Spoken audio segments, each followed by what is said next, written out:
Dum-de-dum-de-dum. Oh, what am I going to wear today? Going to the cinema to see something epic. I can't piss and wear it. Oh, I can't find anything to sodding wear. What? Why don't you go and see It Chapter 2? No, I'm not going to go see It Chapter 2. I've got another 100 days. Oh. This is the one. This is the one. Whoa, Godzilla. Oh.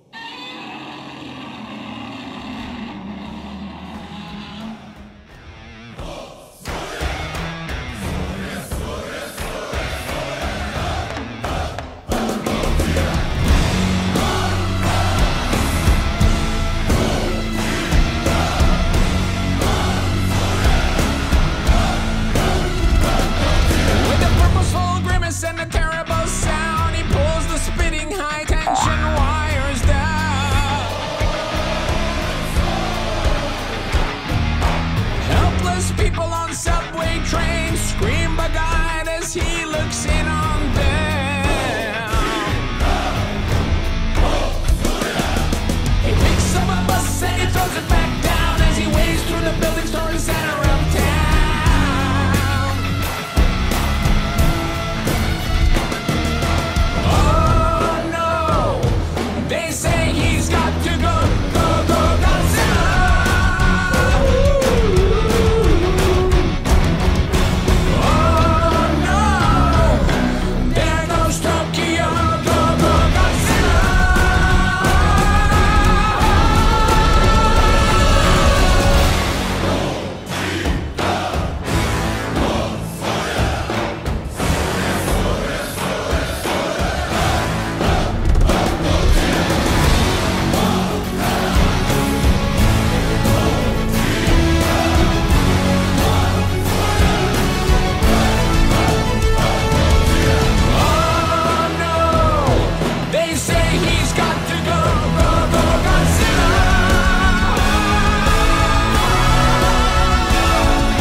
Jamie Power here, another review for you today, and it's for Godzilla 2 King of the Monsters.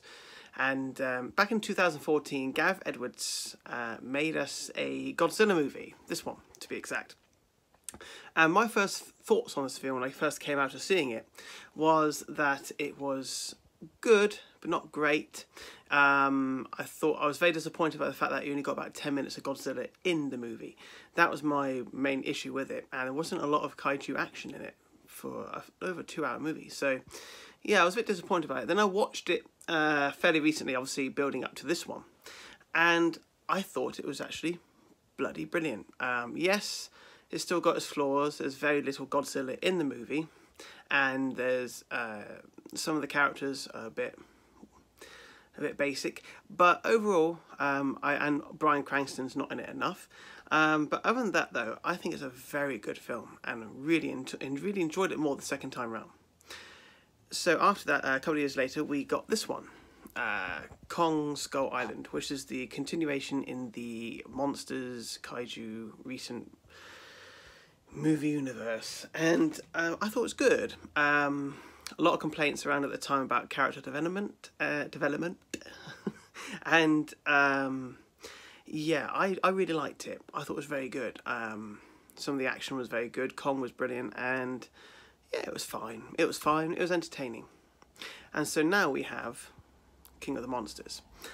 And what's my overall opinion? Well, before I dive into it as such, there's been a lot of criticism about this film. Mainly that, if you look on YouTube, a lot of the critics seem to be saying the same thing. That it's lacking characters and the human story is very badly written and acted and not, you don't care, and that it's just a lot of bells and whistles. Well, personally, I can see their point. I can, but I go by my opinion. I'm not Empire Magazine. 1 star is a travesty, really, in my opinion. I think it deserves at least two stars from Empire, because the amount of work that they've gone into making this film, the special effects alone deserve the extra star. So, but I'm not going to go into politics. I'm going to go into my opinion. I thought it was bloody brilliant. And no, it does have issues. And yes, it does have, still has some of the problems from the previous movie. But overall, I thought this was bloody brilliant. I'll tell you why. Godzilla is in it far much more. There is plenty of action, and the action is well done, and the story went at a good pace. So, yeah, I can't go into spoilers, but yeah, I really did enjoy this movie. I thought it was good paced, good action, amazing special effects, amazing sound design. I saw this in 3D at the iSense, and the iSense blew my head off. It really did. It was an experience. I've seen a few films in iSense before, and things like, you know, Rocket Man, very good for the sound. But Godzilla, when he roared, I got all goose pimply. It was like he was in the room. I mean, it's Dolby Atmos, so you know what you're getting. It's 4K, and it's I don't know, it just looked spectacular on this massive screen. And the 3D element, what's that like? It's good.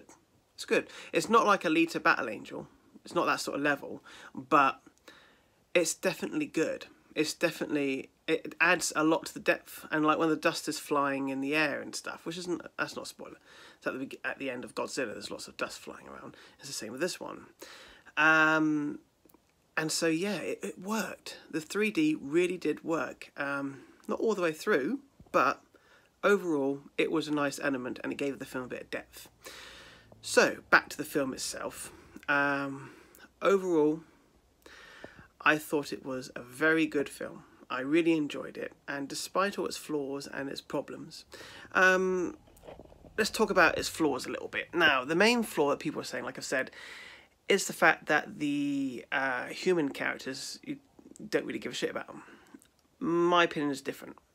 I actually gave a shit about the family. There's mum, dad, and the daughter, and which is played by Millie Brown from Stranger Things. And I actually cared about these three trying to work it all out. I really did, and I know a lot of people don't, but there was emotion there, and I felt like they are being underappreciated. I thought they did really good with the material they were given. I thought the script was fine. There were some funny lines. They did put a bit of humour into it, and it did kind of relieve the tension a little bit as well, which means they're not taking it too seriously, but they are taking it seriously at the same time. I think it overall balanced well. I guess maybe because I was enjoying all the spectacle that I didn't really mind too much what was going on. So, I mean, I'm trying to keep my review as good as possible, but I think it's because I'm quite biased. I grew up watching Godzilla movies. I have a guilty pleasure for the 1998 movie of Matthew Broderick. I know that most Godzilla fans don't like that movie because it's nothing like the Godzilla's authenticity of the character or its background, or it's very much like Jurassic Park. But well, it's not. But It really is not. But yeah, I do like that film. I can't help it. And I grew up watching the old movies from like the 70s and 80s and so forth. And of course 1954 black and white original. So I guess I am a bit biased. So I think critically, let's get to the scoring now. Critically, I would say that this is a 3 out of 5. It's a solid, entertaining, lots of action, lots of explosions, lots of monsters ripping the shit out of each other with some funny moments, and it goes at a good pace, and you could do far worse. So I would say 3 out of 5 as a score critically. Personally, I go 4 out of 5. Or 8 out of 10, whichever you prefer. 4 out of 5. I thought that it was very entertaining and I enjoyed it throughout. So that's my review for Godzilla King of the Monsters. I hope you enjoyed it. And yeah. Right. Oh, one more thing, guys. Make sure you stay to the end of the credits. There's an after credits scene. It's worth sticking for. I'm very excited for the next film, which of course will be Godzilla vs King Kong. Or King Kong vs Godzilla, whichever they name it. I can't wait for that. I'll be there opening day. So, anyway. And just before I go, I just want to have a quick shout out to a friend of mine, Adam Bray, who created the thumbnail for this video. Adam got in touch with me and said, I see your videos are doing really good on YouTube and I really like them, and I see you don't have thumbnails, so would you like me to design you one?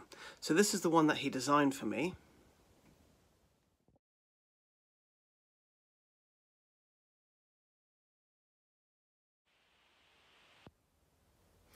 Well, yes, I agree with Godzilla. I think it's fantastic. Thank you so much, Adam. It really is amazing. The artwork is fantastic. I look like a right plonker in it, but the actual image in it and the work he gone into it, I really do appreciate it. And he said he's going to do a couple more for me as well. So, what a nice chap. Thank you so much, Adam. You are a star. Well then, guys, that's it. Thanks very much for watching my review. And please like, share and subscribe. And tell me what you think down below of the movie itself if you got a chance to see it. And I shall see you all soon. Another film reviews and all sorts coming soon. So take care, everybody, and peace.